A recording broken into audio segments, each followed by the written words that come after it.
Assalamualaikum warahmatullahi wabarakatuh, pemirsa Nusantara, pecinta petualang bocah gaib. Sore ini bersama saya Gus Opip dan Mbah Gaib juga rekan-rekan. Kita berada di lereng Gunung Tidar, tepatnya di Magelang, dan kita akan menuju ke tempat Mbah Kyai Wening dan Mbah Gaib sudah di depan, dan kita akan langsung ke sana. Pemirsa Nusantara, mari.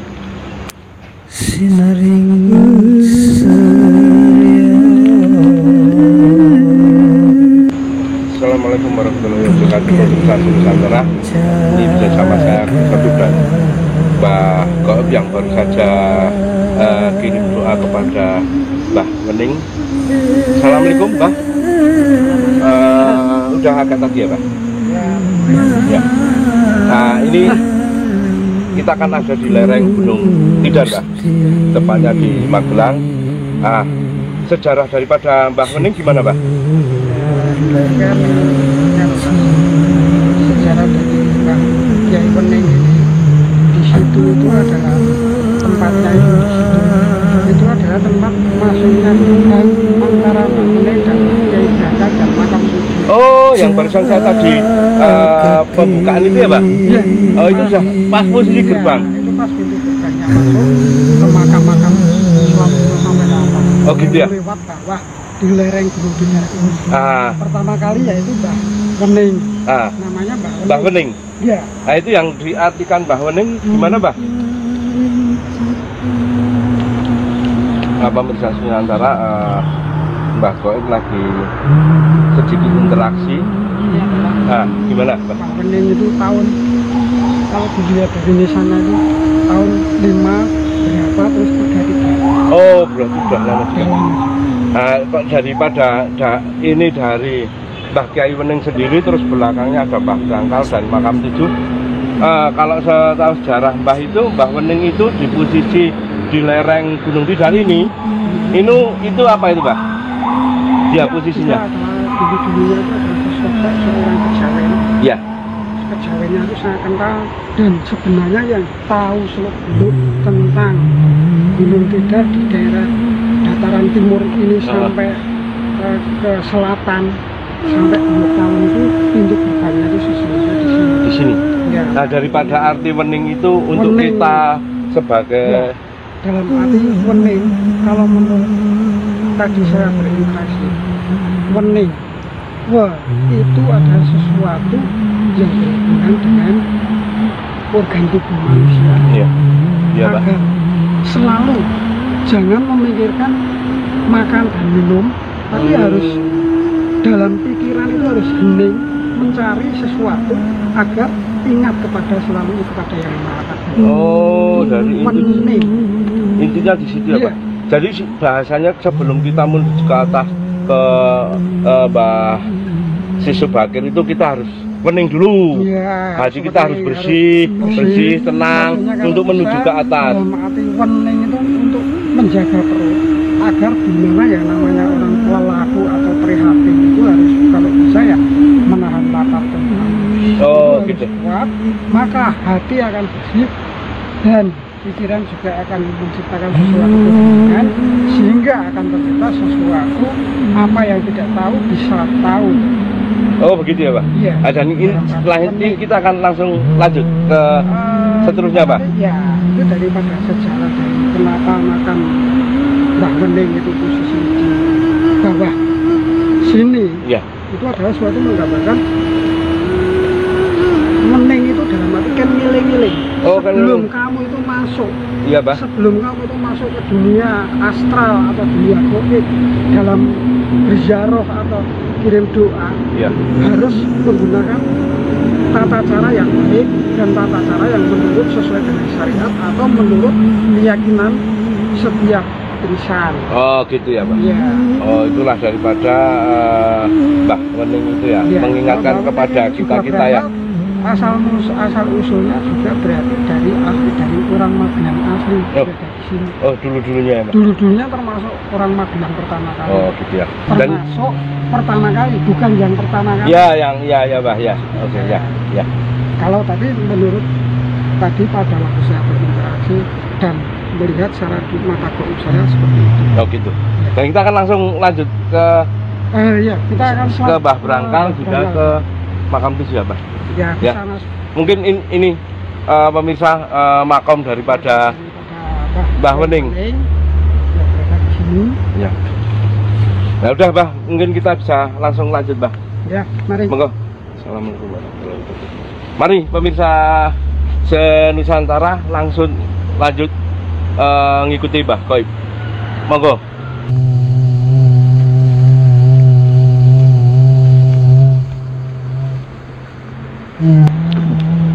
Pemirsa Nusantara, kita langsung lanjut ke Mbah Qoib, dan itu adalah kru daripada petualang bocah Qoib, dan Mbah Qoib kita akan langsung menuju ke makam Mbah Brangkal. Pemirsa, tadi adalah teman-teman daripada kru PBG, yaitu kita menuju ke makam daripada Mbah Brangkal.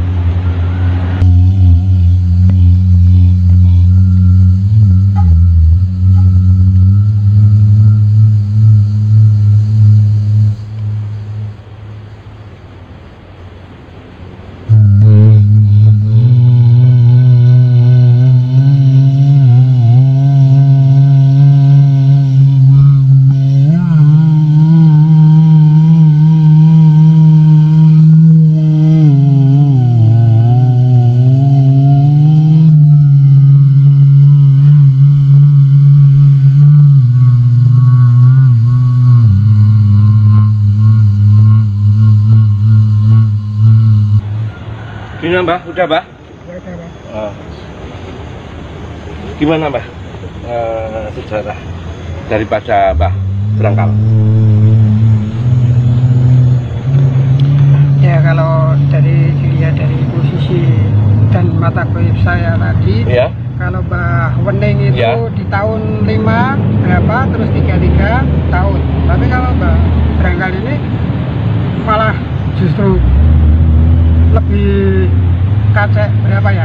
Kira-kira berselisih 5 tahun. berselisih 5 tahun daripada Mbah Berselisih Brangkal. 5 tahun dengan Mbah Brangkal, Ya. duluan Mbah Brangkal meninggal. Malah duluan Mbah Brangkal. Iya, kalau dalam arti kenapa makam Mbah Brangkal di sini? Ya. Di sebelah situ itu dulu ada suatu saya lihat Ya. seperti kayak padepokan Dulu-dulunya miliknya sebelah Mbah Brangkal dan Mbah Wening dan Mbah Makam 7.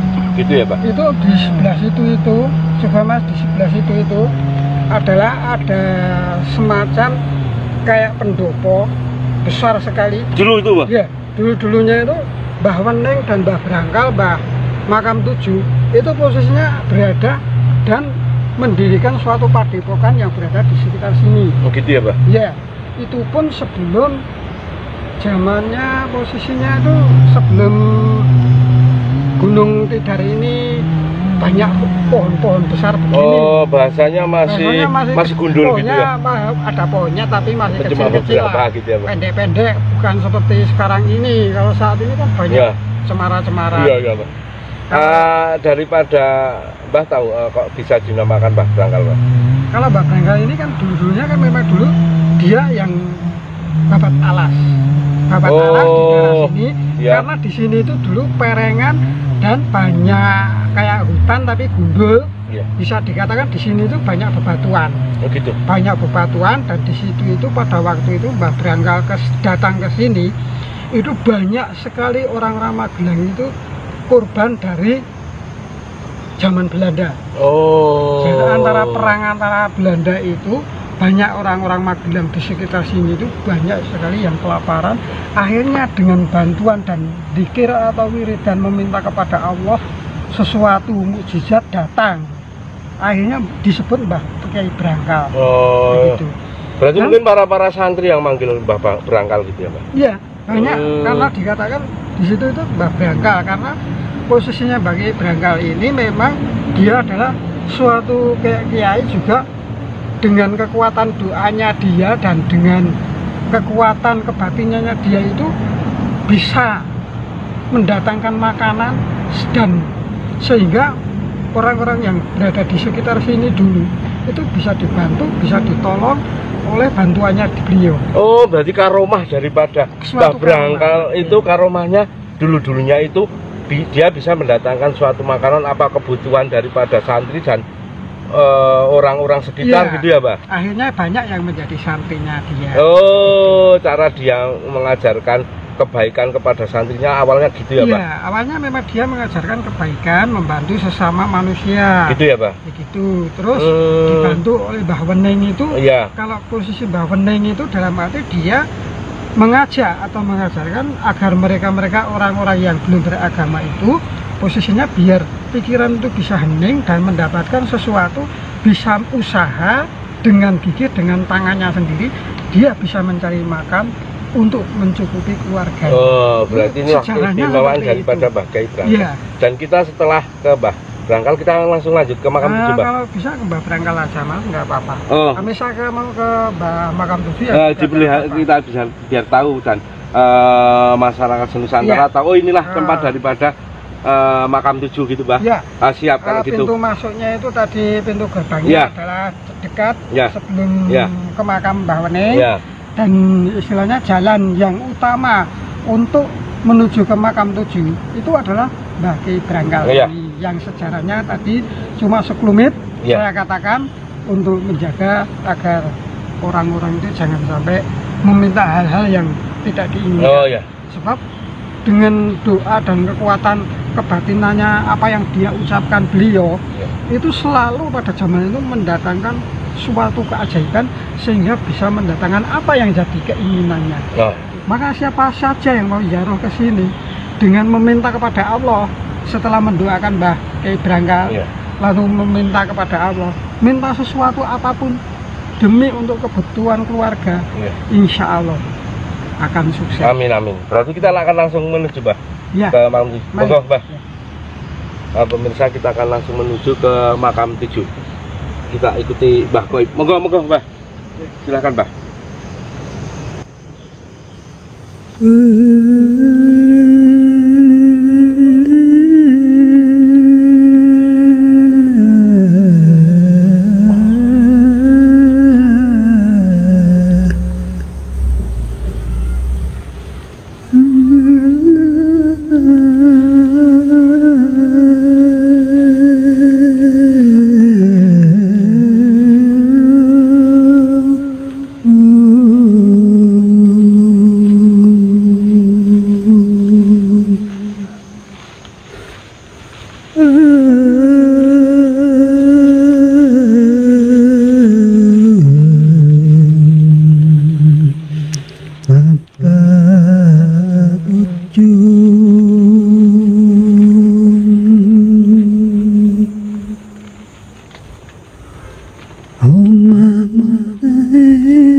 Universitas Nusantara bersama rombongan kru daripada petualang bocah gaib.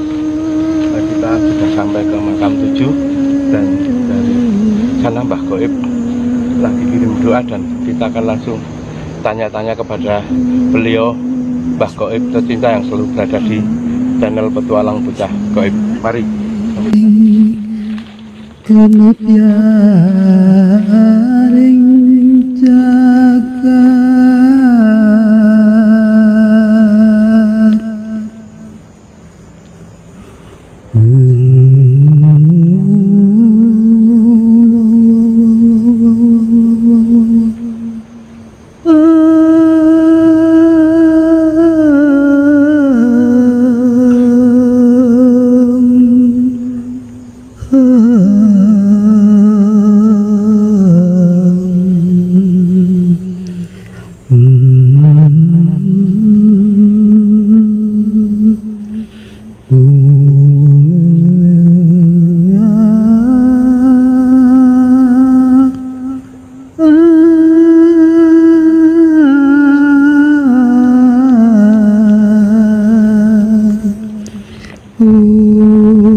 Assalamualaikum Mbak.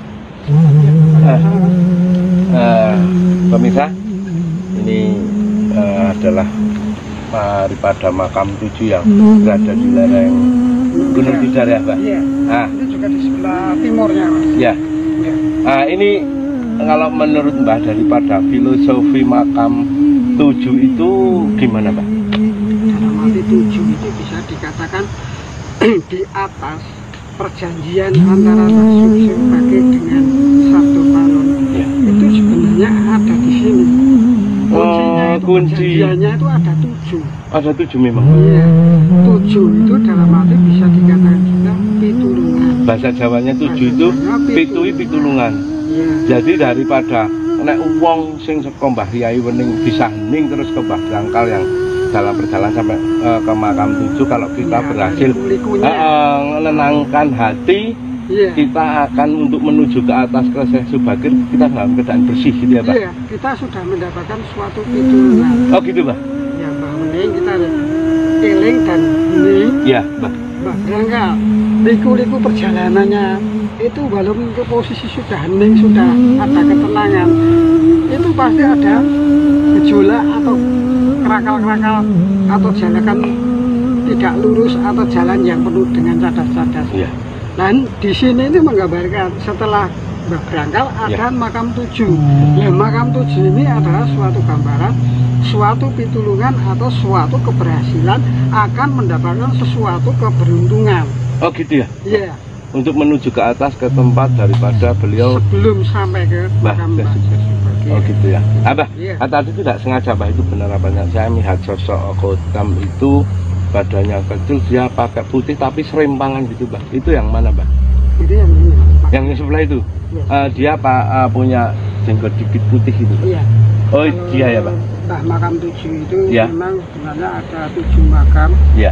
Yang paling berbobot adalah beliau. Oh beliau.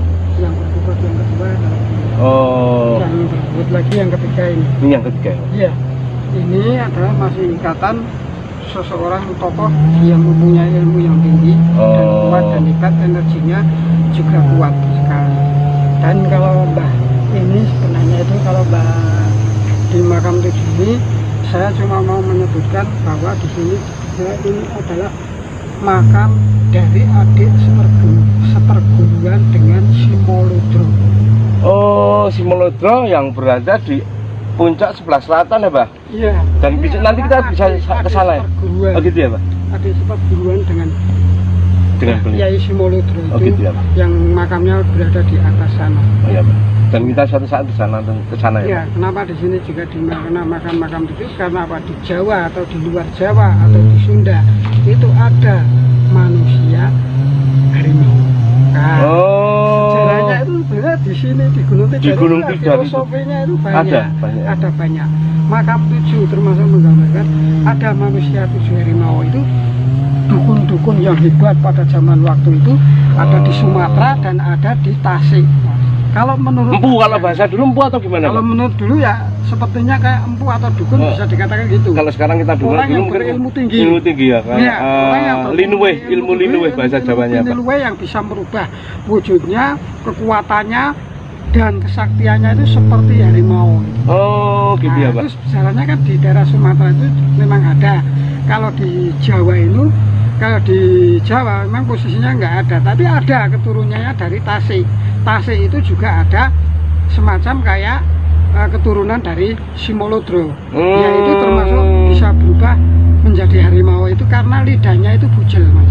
Kalau kita kan lidah menjulur gini kan lancip. Iya, iya. Tapi kalau ciri-ciri khas dari orang-orang yang berusaha dulu-dulunya masih keturunan apa itu dari keturunan seperti harimau, ilmu harimau itu lidahnya itu bujel. Gitu ya, Pak? Iya. Berarti inilah segelumit cerita daripada di lereng Gunung Tidar dari Mbah Wening, Mbah Brangkal dan makam Tujuh ya, Pak? Iya. Dan mungkin sudah cukup ya, Pak, kita untuk menguak. Di sini itu memang terlalu banyak. Di sini ada dimensi. Kalau di saat dengar adzan maghrib, Iya. kalau bisa jangan berjalan sampai adzan itu berhenti. Kalau sudah adzan dari awal sampai berhenti sampai akhir, itu kita harus berhenti. Kalau mau masuk ke daerah sini, sebab kalau tidak berhenti kita tetap berjalan. Di sini itu ada di setiap mendengar suara adzan maghrib itu dimensi ada membuka. Nah kalau kita masuk ke dalam dimensi itu nanti pulangnya kemana pun nggak tahu ya, Pak? Kita akan kemana kita nggak tahu. Oh, Iya, ada suatu gitu. misterinya di sini. di Makam Tujuh ini. di makam Tujuh ini. Iya. Jadi Dan kalau di sekitar waktu ini memang banyak. adzan maghrib harus Iya, berhenti. harus Waktu misal berhenti. datang ya ke sini, Iya. harus berhenti, tunggu selesai. Tunggu maghrib, adzan maghrib itu sampai selesai. Baru kita Baru lanjutkan kita perjalanan. lanjutkan. Kalau tidak, kita kan nggak tahu di mana lokasi Dimensi itu ya, titiknya, Pak? dimensi itu. Oh, gitu. Kalau tidak sengaja kita lewat, ternyata kita memasuki dimensi itu, maka teman kita nggak bisa lihat kita. Dan kita masuk ke dimensi nggak tahu alam gaib yang mana. Iya, gitu, Pak. Itu iya, itu hanya sekelumit posisi dari Mbah Kiai Makam Tujuh ini, terutama kalau yang ini itu adalah termasuk para santri. Oh iya ya, santri-santri Kayak gitu. gitu. Iya. Ya.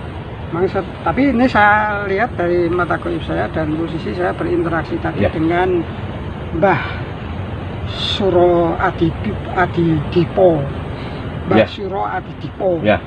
Manggolo yang berada posisi di sini dulu-dulunya adalah termasuk adik dari Mbah Simolodro. Oh, itulah. Itu ternyata makamnya sejarahnya, ya. di sini Ya. bisa dikatakan makam Tujuh. Iya, Pak. Kalau di sana dinamakan makamnya makam Simolodro itu dinamakan makam 9 Kiai. Oh, itu adalah suatu puncak. Iya, Berarti itu dari ada suatu puncak 9 itu menggambarkan suatu puncak daripada para Iya. wali. Itu banyak filosofinya. Oh gitu ya, Pak. Iya. Nah, nanti kita bisa ungkap yang di atas ya, Pak. Iya, tapi semua dengan izin Allah. Tanpa izin Allah kita tidak bisa. Iya. Gitu. Pemirsa Nusantara, Iya. demikian adalah cerita daripada Mbah Goib dari awal sampai sekarang, dan kita akan langsung mungkin sudah ya, Pak? Ya, sementara kita di sini dulu ya, karena ini juga menjelang akan datangnya adzan maghrib. Maghrib ya, Pak. Kita akan langsung pulang Ya, ya. kita akan.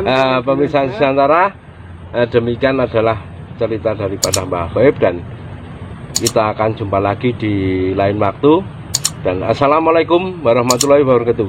Salam Goib sejati. Assalamualaikum warahmatullahi wabarakatuh. Monggo, Mbak.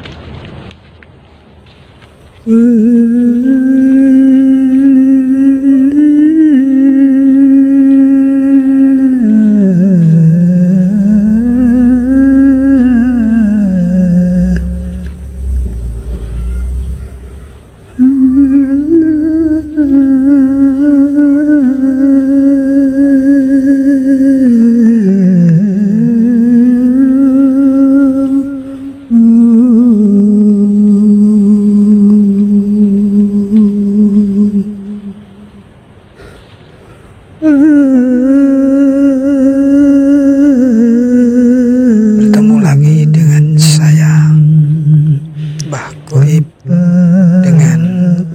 Mbah Goib.